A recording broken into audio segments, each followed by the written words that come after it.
나는 문제 없을 것 같다 하시면 홈택스 셀프 신고, 나는 문제 있을 것 같다 하시면 신고 대리 맡기시는 거 추천드립니다. 부가가치세 셀프로 신고할지 아니면 세무사무실에 맡길지 고민 중이신가요? 요즘은 홈택스에서 많은 것들이 자동으로 불러와지다 보니까 그냥 내가 직접 신고해도 되지 않을까?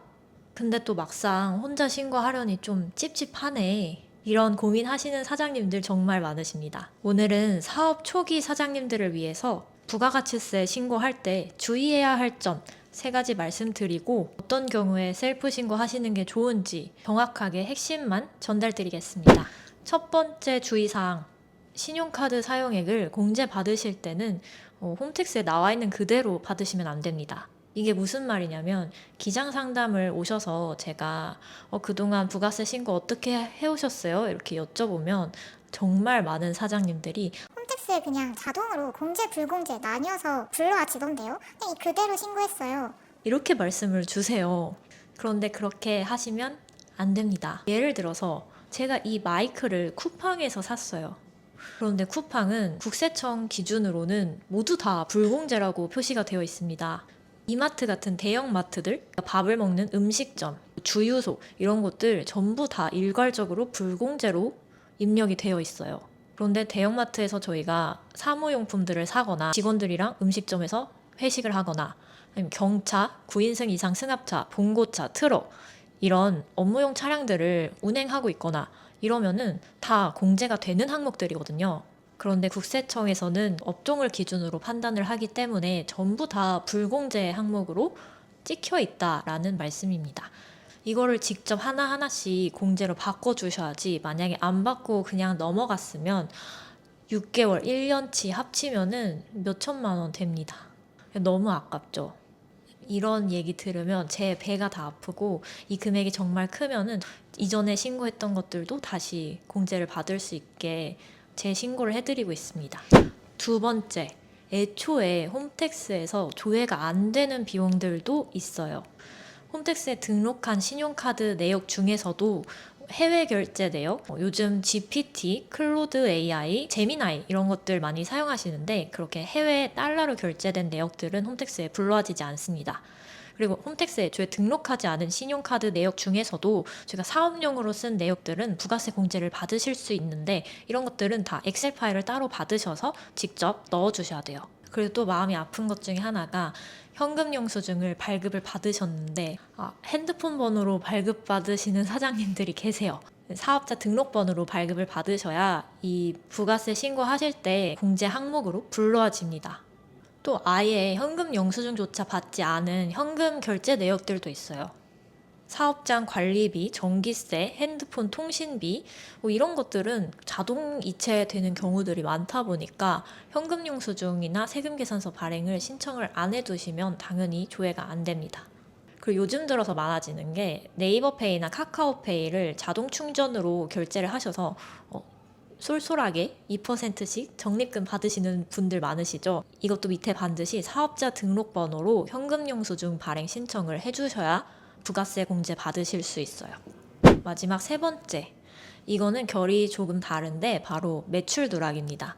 앞에 2가지는 내지 않았어도 될 세금을 더 냈다 이런 문제라면, 이 3번째는 그때 제때 냈어야 되는 세금인데 그것들을 누락해서 이게 몇 년치가 한꺼번에 가산세랑 같이 말 그대로 세금 폭탄처럼 떨어질 수 있는 문제입니다. 지금은 국세청 전산 자료가 워낙 잘 되어 있기 때문에 웬만한 매출들은 다 조회가 돼요. 그런데 문제가 되는 매출이 딱 2가지가 있습니다. 1번 판매 대행 매출, 그리고 2번 현금 매출. 우선 판매 대행 매출 같은 경우에는 음식점 사장님들이나 온라인 쇼핑몰 하시는 사장님들에게 해당이 되는 내용이에요. 크리에이터 분들도 포함될 수 있고요. 지그재그, 무신사, 쿠팡이츠, 배달의 민족 이런 판매 대행 플랫폼들 뿐만 아니라 네이버페이, 카카오페이, 쿠페이 이런 다양한 결제 플랫폼들 이런 것들 다 사용하고 계실 거예요. 많이 사용하시는 사장님은 15개 이렇게도 사용을 하시는데 15개나 되면 사장님이 이 매출을 다 일일이 기억하고 계실 수가 없어요. 그래서 이 판매 대행 플랫폼들에서 국세청에 부가세 신고 일정에 맞춰서 매출 정산 내역을 보내게 되어 있는데 가끔 좀 영세한 플랫폼들은 이 자료를 이상하게 보낸다거나 늦게 보낸다거나 안 보낸다거나 이런 일들이 생길 수 있습니다. 그럼 사장님들이 부가세 신고를 하실 때는 그 판매 대행 플랫폼의 매출이 안 뜨는 거죠. 분명히 매출이 안 떠서 신고를 안 했는데 나중에 고지서가 날라옵니다. 이때 이런 판매 대행 플랫폼 매출이 있었는데 왜 신고를 안 했냐? 가산세까지 더해서 얼마를 내라. 그러면 사장님들은 억울하셔도 내 매출이 맞으니까 그 가산세를 내셔야 돼요. 그러니까 애초에 부가세 신고를 하실 때 판매 대행 플랫폼들마다 매출 내역이 얼마가 있는지 파악을 하시고 비교를 해서 더 큰 금액으로 신고를 해주셔야겠죠. 두 번째가 바로 현금 매출 누락인데요. 요즘 현금 영수증 발행 의무 업종들이 굉장히 많습니다.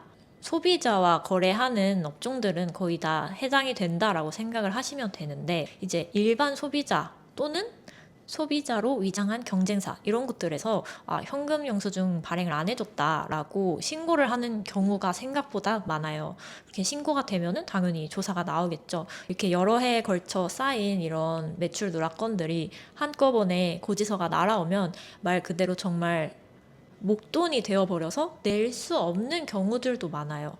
이렇게 되면 자산 압류까지도 가능하기 때문에 정말 주의해 주셔야 됩니다. 이렇게 세 가지 포인트 말씀드렸는데요. 나는 문제 없을 것 같다 하시면 홈택스 셀프 신고, 나는 문제 있을 것 같다 하시면 신고 대리 맡기시는 걸 추천드립니다. 또 신고 대리를 맡기더라도 잘 알아보고 맡기셔야 되는데요. 많은 업체들을 한꺼번에 신고하는 경우에는 셀프 신고와 크게 다르지 않을 수 있습니다.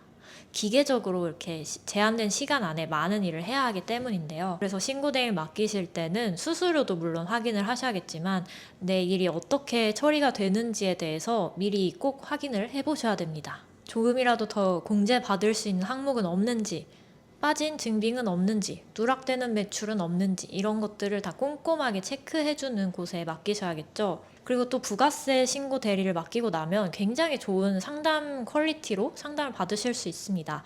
왜냐하면 매출 자료와 매입 자료를 모두 다 파악을 한 상태에서 상담이 들어가기 때문인데요. 신고 대리가 끝난 후 이런 상담이 자연스럽게 진행이 되는 곳에 맡기시는 게 좋겠죠. 수혜주 세무에게는 당연히 이렇게 진행을 하고 있고요.